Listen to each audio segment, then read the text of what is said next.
I want you to close your eyes for a second. Imagine you are walking through one of the most unforgiving landscapes on Earth, let's say the Sahara. Okay. You are parched, your throat is dry, Hmm. you're completely out of water. And then you stumble upon something that looks like a mirage, but it's real. It is a massive industrial-grade water system. We're talking about the full infrastructure here. Mm, Pipes laid out for miles, pumps humming with electricity, reservoirs filled to the brim with crystal clear, potable water. exactly.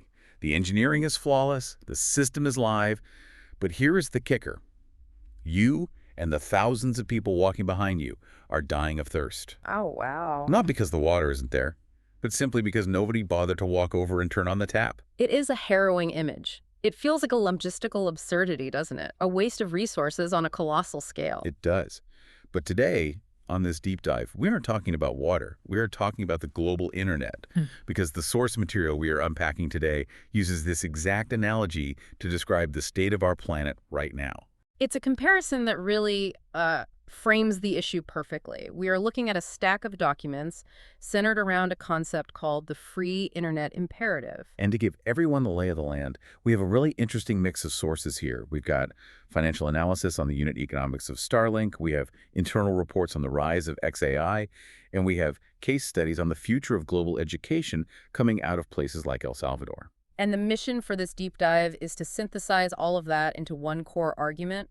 And I have to say, it is a provocative one. It really is. The argument is that giving away high-speed internet to the developing world isn't charity, it isn't a donation, it is actually a brilliant, cold-blooded, and incredibly profitable capitalist strategy. That is the part that hooked me. Usually when we hear free internet, we think of NGOs, government grants, or humanitarian aid.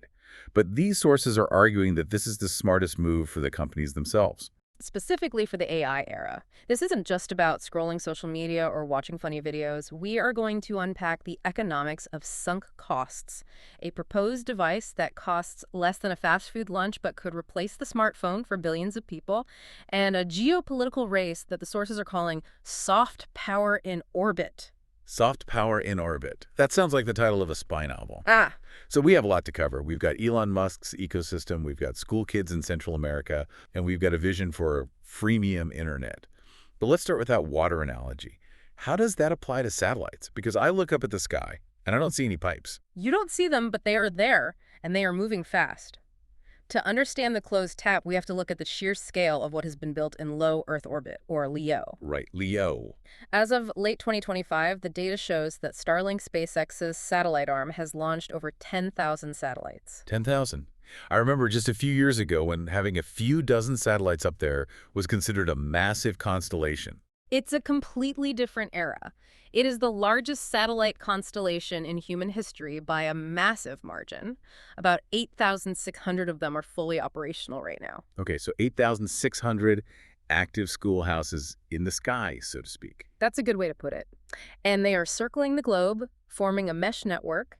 And the key thing to remember about LEO satellites is that they are constantly orbiting. Right, they aren't like those old TV satellites that sit in one spot above the equator and stay put, Yeah. the geostationary ones. Exactly. Those are geostationary. Starlink satellites are flying at incredible speeds, which means a satellite that is flying over New York and London right now will, in about 40 minutes, be flying over rural Mali, the Amazon rainforest, or a remote village in Bihar. Okay, so the pipes really are laid everywhere. Because of the physics of orbit, the coverage is global by default. Precisely. The blanket is there, the signal is beaming down to almost every square inch of the planet.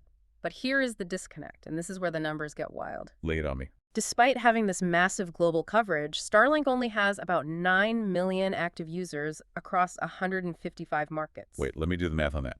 9 million users out of a global population of 8 billion. That's barely a rounding error. It is a fraction of a percent, and that gap between the 100% coverage and the less than 1% usage is where the free internet imperative argument begins. It introduces a fundamental economic concept that drives this whole theory: sunk costs. Okay, let's unpack sunk costs, because usually when I hear that term, it's in the context of the sunk cost fallacy, like staying in a bad relationship just because you've already been in it for 5 years, or finishing a terrible book just because you read the first 100 pages. It is the same logic, but applied to industrial capital expenditure.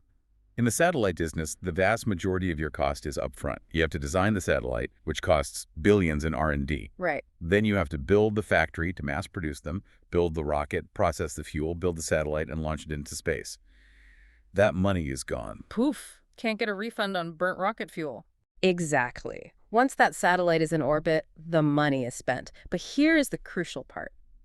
Once it is up there, it is broadcasting connectivity to the ground below it constantly.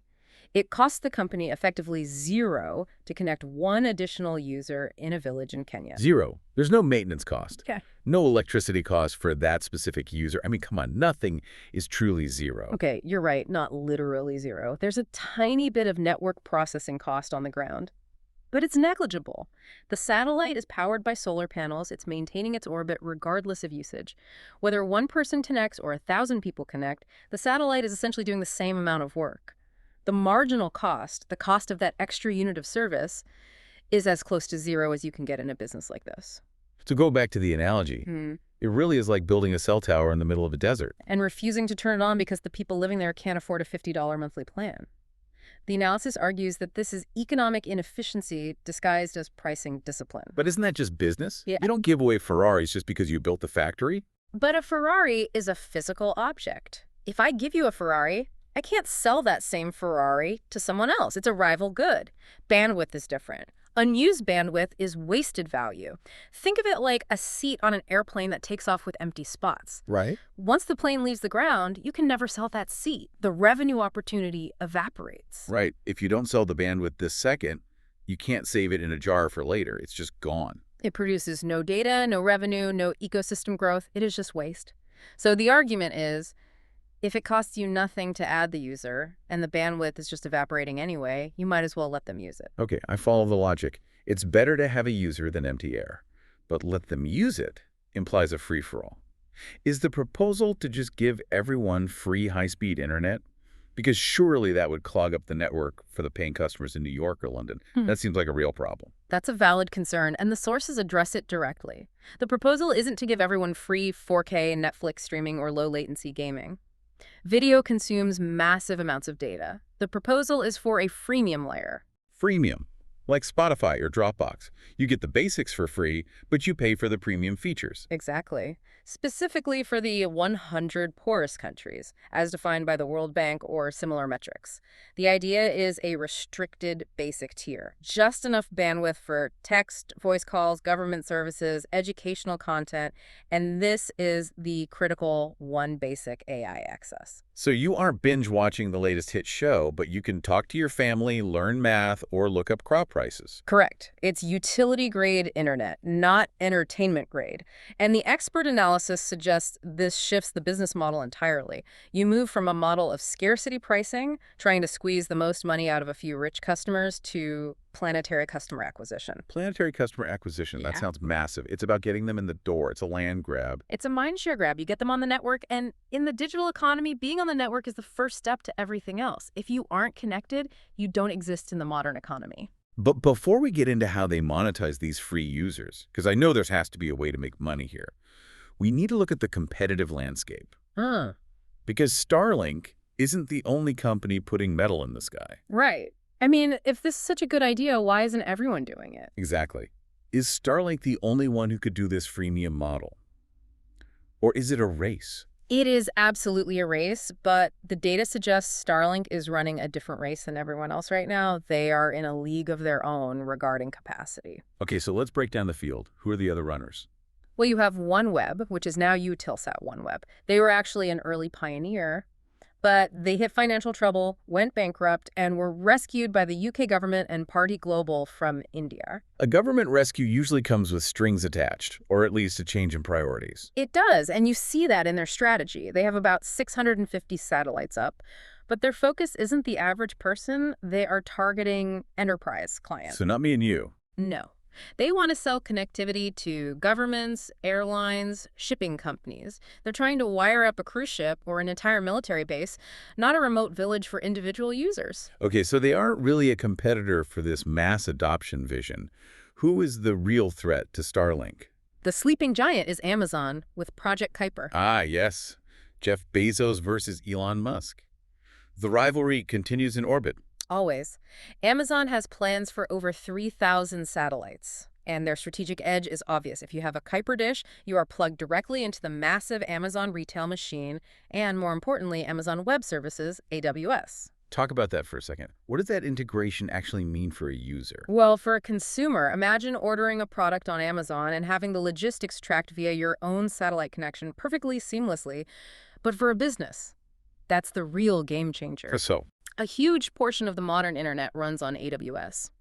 If you're a company operating in a remote area, say a mining operation or an agricultural tech firm, and you can get a satellite connection that plugs you natively into the AWS cloud with lower latency, that is an incredibly compelling offer. It's a vertical integration play. but are they up there yet? I haven't seen a Kuiper dish on anyone's roof. They are just getting started. Commercial launches only began around April 2025. They are still in the heavy build-out phase. Starlink is years ahead in terms of operational density. So Starlink has a massive head start. Is it an insurmountable one? It's not insurmountable, but it is protected by a massive technological moat. The reusable rockets, that is the secret sauce. SpaceX. Right. Because SpaceX can land and reuse their boosters, their cost to put a satellite in orbit is a fraction of anyone else's. That's what allows them to put up 10,000 satellites while others struggle to put up a few hundred. Everyone else has to buy a launch on a rocket that gets thrown away. Starlink has its own reusable space taxi. It's like one airline owns all the airplanes, and the other airlines have to charter a new private jet for every single flight. That's a perfect analogy. So looking at the market projections, I see here the sector is expected to grow from $5.5 billion in 2025 to over $27 billion by 2032. Starlink is the only one with the capacity to just flip the switch on this freemium layer right now. They control about 60 to 65% of the global LEO broadband market. They're the only ones with the empty pipes flying over these villages today. Others are coming, like China's Gowong and the EU's Iris, but they are years behind. Okay, so they can do it. But we still come back to the why. Why would a company, especially a private company run by Elon Musk, who is known for being pretty focused on the bottom line, give away its product for free? I get the sunk cost thing, but companies usually want more revenue, not just users. This is where we have to pivot our thinking. We have to stop looking at Starlink as a telecom company. If you look at it as a telecom company, giving away service is insane. Verizon doesn't give away service. Yeah. AT&T doesn't give away service. And they charge you for every gigabyte. But if you look at it through the lens of what the sources call symbiotic capitalism, it makes perfect sense. Symbiotic capitalism. Break that down for me. The source material argues that Starlink doesn't exist in a vacuum. It is one organ in a body. A corporate body that includes Tesla, SpaceX, X, formerly Twitter, and XAI. Okay, I see where you're going. It's an ecosystem play, like how Apple sells you the phone so they can sell you the apps and the storage and the music. It's the organ theory. Each company feeds the others. Connectivity is just the on-ramp. Think about the feedback loop. Step 1. Starlink connects a farmer in a remote village in, say, Ghana for free. Okay, he's online. Step 2. Step 2. He likely joins the public town square. In this ecosystem, that is X, he creates an account. Even if he isn't paying, he is generating attention, he's seeing ads, he's contributing to the global town square. Attention precedes purchasing power. Even if he buys nothing, his attention has value to advertisers. Exactly. But it goes deeper. Step 3. He starts interacting with AI, specifically Grok or XAI's tools, which are integrated into that platform. He asks questions. What is this pest on my crops? When is the best time to plant cassava this season? And that leads to step 4. Data. Training data. This is the crucial leap. Every time a user interacts with an AI, they are training it. They are making it smarter. So the user isn't just a customer. In this model, they're almost like a worker. They were doing the work of teaching the AI. In a sense, yes, unpaid, but they're getting a powerful service in return. The source quotes a powerful concept here. Connectivity is the on-ramp, not the toll booth. I like that. In the old days, the connection was the product. In this new model, the connection is just the entry fee to get you into the ecosystem where the real value is generated. It reminds me how Google gives away search and maps for free. They don't charge you for the map because knowing where you are going allows them to sell ads and gather data. Precisely. But here, the data is even more valuable because of the AI revolution. And that brings us to the hidden engine of this whole concept. Why AI specifically needs the poor. I have to be honest, that phrasing, AI needs the poor, sounds a little dystopian. It sounds Yeah. predatory, like we are harvesting them for their data. It can certainly be read that way, and the ethical implications are huge. It's an extraction of value. But the source argues it's actually about diversity and robustness for the AI model itself. Okay, explain that. Think about how AI models like ChatGPT or Grok are trained today. They are fed the internet. Which is mostly created by people in developed nations, writing in English, talking about Western problems, arguing about pop culture. Exactly. The source calls this the quiet truth of AI. These models have a massive blind spot. They only know how a software engineer in Silicon Valley or a journalist in London thinks. They don't know how a subsistence farmer in the Sahel thinks. They don't know the dialect of a market trader in Jakarta. So if the AI is supposed to be general intelligence, it's currently failing because it's missing half of the human experience. A massive chunk. The next billion users aren't coming from Tokyo or Berlin. They're coming from informal economies, from villages, from places with completely different cultural contexts and problem-solving approaches. Their problems aren't which sushi restaurant has the best reviews. Their problems are how do I stop my goats from getting this disease? So by connecting these people, companies are seeding their future user base and improving their product at the same time. They are building a data map of human needs. Imagine a farmer asking an AI about a specific crop disease in a specific climate, or a child asking how to solve a math problem using a method specific to their region. That data is structured gold for an AI model. How so? What makes that data gold? Because it's ground truth, it's real-world problems. Most of the data on the internet is, frankly, trivia. An AI that can write a sonnet is impressive, but an AI that can accurately diagnose a crop blight from a spoken description in Swahili, that has real economic value. That data makes the model more robust, more capable, and less biased toward Western thinking. It creates a virtuous cycle. The AI gets smarter, which makes it more useful, which attracts more users, which generates more data.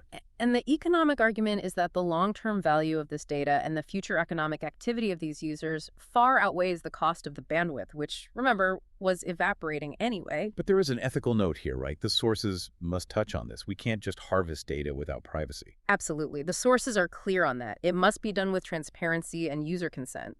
But the argument is that the trade-off free access to the world's knowledge in exchange for contributing to the data commons is one that creates immense value for the user. It empowers them with information they've never had before. Okay, so we have the satellites, the pipes, and we have the reason to turn them on, the data ecosystem. But let's talk about the practicalities, because I'm thinking about the hardware. Smartphones are expensive. Even a cheap Android phone is a month's wages in some places. Plus, you have to charge it, you have to keep it safe. It's a barrier. You've hit on the hardware bottleneck. And this is one of the most exciting, almost sci-fi parts of the free internet imperative proposal. The sources argue that the world doesn't need another smartphone. What do we need then? A survival-grade learning device. Survival grade, that sounds rugged, like something you'd take camping. Think tougher. The target cost is $10 or less. $10. That's the price of a fancy sandwich. How do you build a computer for $10? You strip away the dopamine. You strip away the features that make phones expensive and addictive. No fancy high-res OLED screen for scrolling TikTok. No powerful gaming processor. No glass back that shatters if you look at it wrong. So what does it look like? Is it like a little brick? Maybe. Or maybe it has no screen at all. Or just a simple, low-power e-ink display like a Kindle or a calculator showing just basic text. The idea is that it isn't a multimedia consumption device. It's an interface, a tool. So if it doesn't have a screen, how do you use it? Voice. The killer feature is voice-first AI. Ah, that makes sense. Because literacy is a huge barrier. Huge. Billions of people struggle with reading and typing, or they speak languages that aren't well represented on standard keyboards. The vision here is a device you speak to in your native language, whether that's Mathili, Swahili, or Quechua, and it speaks back. So it's not a phone. It's a tutor. It's an oracle. It acts as an AI tutor. You ask, how do I purify this water, or read me the news, or teach me basic arithmetic, and it responds. It relies on the cloud for the heavy lifting. The device itself is just a microphone, a speaker, a battery, and a very simple chip. And the connectivity. Direct to satellite, this is crucial. Why is that specific detail so important? Why not just use the local cell tower? Because it bypasses the local telecom monopolies. No SIM cards, no phone numbers, no carrier lock-in. That's disruptive. Usually you need to register with a government ID to get a SIM card. It's a point of control for governments and a point of profit for telcos. Exactly. In this model, your identity isn't a phone number tied to a geography. It's a digital identity, like an X handle. It completely cuts out the middleman. You turn it on, it sees the sky, and you are online. That feels revolutionary. It sidesteps entire national regulatory structures. It does, and it avoids the OLPC moment, doesn't it? One laptop per child, right from the early 2000s. I remember the crank handle on those green laptops. It was a massive media sensation, a noble idea. That was a noble effort, truly. But the analysis suggests it struggled because it focused on the hardware giving kids a laptop. But a laptop without reliable connectivity or advanced guidance is just a fancy typewriter. And it broke. Or the software was too complex, or there was no power to charge it. This new proposal succeeds because the focus isn't the hardware. The focus is intelligence. Correct. The device is just a cheap portal, a radio for the AI age. A two-way radio connected to the sum of human knowledge. And this isn't just theoretical, is it? We're seeing the beginnings of this education revolution in the real world. The sources mention El Salvador. Yes, this is a key case study. As of December 2025, XAI partnered with the government of El Salvador. What's the scope of the project? Is this just a pilot in a couple of classrooms? It is ambitious. They are deploying Grok XAI's model as a personalized tutor in 5,000 public schools, reaching about 1 million students. That is a massive rollout. But again, I have to play devil's advocate. What makes this different from just giving kids iPads with Wikipedia on them? The distinction is that AI acts as a partner to the teachers, not a replacement. It handles adaptive learning. Adaptive learning is one of those buzzwords in ed tech. What does it actually mean in a classroom? Imagine a classroom of 40 kids. That's the reality in many places. The teacher has to move at the pace of the average student. The fast kids get bored and check out. The struggling kids get left behind and lose confidence. I was definitely the kid getting bored in math class, doodling in the margins. And I was probably the one getting left behind in art. But an AI tutor changes that dynamic. It can generate a unique problem set for every single student. It slows down for the student who needs to hear the explanation again. It speeds up for the student who is ready for the next concept. It personalizes the curriculum in real time. And it doesn't get frustrated. That's a big one. That is the cultural impact the sources highlight. An AI doesn't judge you. It removes the shame. You can ask the same question 10 times, how do I solve for X? And the AI will just find 10 different ways to explain it. It won't sigh or roll its eyes. That's powerful for a kid who's afraid to look stupid in front of their peers. It's transformative. And the language aspect. Right, you mentioned that. It's critical. Learning in your first language, it removes the colonial or elite language barrier. In many countries, higher education happens in English or French, which excludes a huge portion of the population. With AI, you can learn physics in your mother tongue. That democratizes knowledge in a way we have never seen before. It treats knowledge as infrastructure. Exactly. The source calls it a freemium global education layer. Just like roads or water, basic knowledge literacy, hygiene, civics should be free infrastructure. You can have paid tiers on top for advanced certifications, sure, but the base layer, that should be open to all. So we have the tech, the business model, and the educational use case. But there is a bigger game being played here. A game of nations. Let's talk geopolitics. Soft power in low Earth orbit. This is where the rubber meets the road for national security experts. Because whoever provides the connection Becomes the default platform. Think about it. If Starlink connects a country, that country's digital identity, its information access, its payment rails, and its AI interfaces are all flowing through a US-based system. It shapes the information environment. It decides what news they see, what search results appear. It sets the terms of the digital conversation. Completely. And if they don't, Then someone else will. and that someone else is likely China. That is the implication in the sources. China is building the Guang constellation, the national network. Correct. And it's part of their digital Silk Road initiative. If the West via Starlink or Amazon doesn't wire the developing world, other actors will. And in the modern world, owning the network is as powerful as owning the territory. Perhaps more so. Digital influence is pervasive. It shapes how people see the world, how they transact, and who they trust.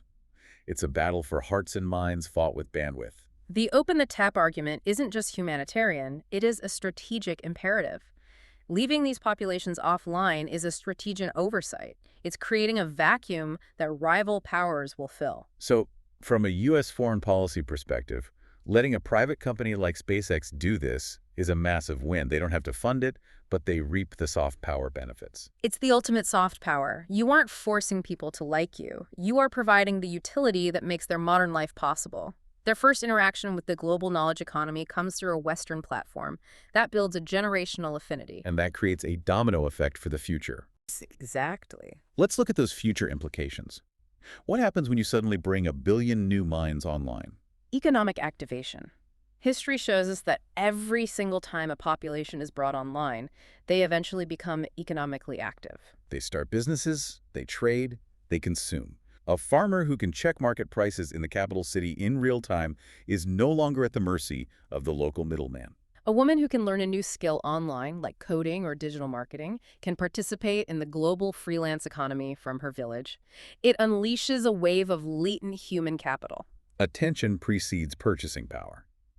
You might not have money today, but if you have access to information and markets, you can build value. You can participate in the global economy. And then they become paying customers, first for digital goods, then for physical goods. The freemium user of today is the premium subscriber of tomorrow.